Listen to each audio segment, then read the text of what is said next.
போன வாரம் இதே நாள் எங்கள் ஊரே செம களை கட்டியிருந்துச்சு. 5 கோயிலுக்கு மொத்தமாக ஒரே நாள்லே கும்பாபிஷேகம் பண்ணியிருந்தாங்க. கிட்டத்தட்ட திருவிழாவுக்கு எவ்வளோ கூட்டம் வருமோ அதுக்கு முக்கால்வாசி கூட்டம் இன்னைக்கு வந்திருந்துச்சு. இன்னைக்கு முக்கால்வாசி கூட்டம் தான். அடுத்த நாள் இன்னும் சிறப்பான ஒரு விஷயம் இருக்குது. அது என்னன்னாக்கா எங்கள் ஊர் கோயில் மாரியம்மன் மலையரியம்மன் அந்த 2 கோயிலுக்குமே கும்பாபிஷேகம் நடக்கிறது.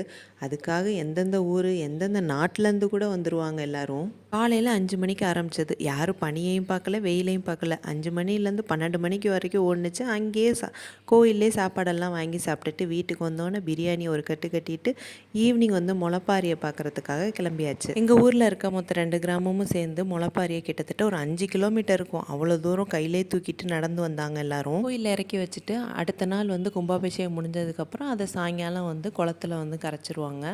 அன்றைக்கி கோயிலே செம ஜகஜோதியாக இருந்துச்சு. நாங்கள் பார்த்துட்டு ஒரு 11 மணிக்கெல்லாம் வீட்டுக்கு கிளம்பி வந்துட்டோம்.